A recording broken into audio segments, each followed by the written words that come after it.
Hello friends, welcome to இது என் சமையல். இன்றைக்கி நம்ம பார்க்க போகிறது வெள்ளைச்சோள கொழுக்கட்டை தாங்க. அதுக்கு வந்து நான் 1 கப் அளவு வெள்ளைச்சோளம் எடுத்து அதை வந்து நல்லா தண்ணியில் ஒரு 6 மணி நேரம் நல்லா ஊற போட்டிருக்கேன். 6 மணி நேரம் கழித்து பார்த்திங்கன்னா அந்த மாதிரி நல்லா ஊறிடும்.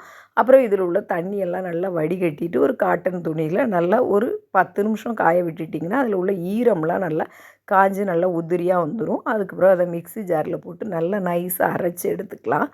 இது பார்த்தீங்க அப்படின்னா நல்லா காற்று மாதிரி சாஃப்டாக இருக்கும் இந்த மாவு.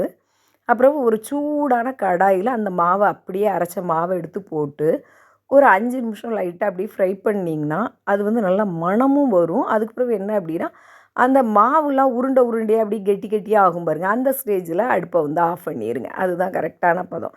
ரொம்ப வறுத்துற வேண்டாம். அதுக்கு பிறகு இதை எடுத்து போட்டு நம்ம வந்து ஒரு ஜல்லடையில் போட்டு நல்லா அரித்து அந்த மாவை மட்டும்தான் நம்ம எடுக்க போகிறோம். அந்த மேலே உள்ள தோலை வந்து நம்ம வந்து யூஸ் பண்ண வேண்டாம். ஆனால் அந்த தோலை வந்து நீங்கள் அப்படியே சாப்பிட்டு பார்த்தீங்கன்னா அப்படியே ஊற வச்ச அரிசி எப்படி இருக்கும் அந்த மாதிரி டேஸ்ட்டு சூப்பராக இருக்குங்க. அதுவும் இது எதுக்காக நான் வந்து மாவை மட்டும் எடுத்துகிட்டு அந்த தோலை தூர போட சொல்கிறேன் அப்படின்னா, இது வந்து கொஞ்சம் ஹெவியாகிரும். நார்மலாக வந்து முந்திலாம் வந்து நம்ம முன்னோர்கள்லாம் என்ன பண்ணுவாங்கன்னா நல்லா வயல் வேலைலாம் பண்ணுவாங்க. அப்போ அவங்களுக்கு இந்த மாதிரி ஹெவியான ஐட்டம் சாப்பிடும்போது சீக்கிரம் ஜீரணிச்சிரும். இப்போம்லாம் நம்ம வீட்டிலே உட்காந்துக்கிட்டு ரொம்ப ஆகுன்னு வேலை செய்கிறது கிடையாது. அதனால் இதெல்லாம் சாப்பிட்டா கொஞ்சம் ஜீரணிக்கிறது கஷ்டமாக இருக்கும்.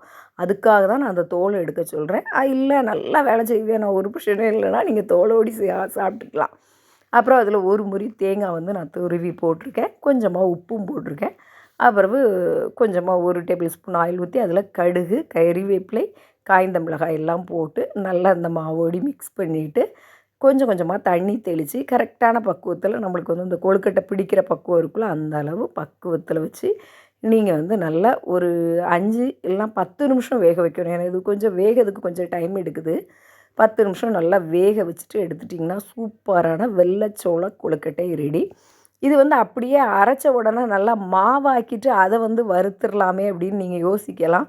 அப்படி வறுத்தீங்க அப்படின்னா அந்த மாவு வந்து சீக்கிரம் வறுபட்டுரும். அதுக்கப்புறம் நீங்கள் வந்து வேக வைக்கும்போது அது கொஞ்சம் ரப்பர் மாதிரி, ரொம்ப ரப்பர் மாதிரி ஆயிடும். இது வந்து நல்லா சாஃப்டாக இருக்கும். அதுக்காக தான் நான் வந்து அரைச்ச உடனே அதை வறுத்துட்டு 2வது வந்து நான் உங்களுக்கு ஜல்லடையில் போட்டு அரைக்க சொன்னேன்.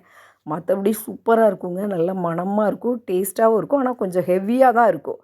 அதனால் நம்ம வந்து கம்மியாக எடுத்துக்கலாம். ஆனால் சூப்பராக இருக்கும். நீங்களும் உங்கள் வீட்டில் ட்ரை பண்ணி பாருங்கள். ட்ரை பண்ணி பார்த்தவங்க மெசேஜ் அனுப்புங்க.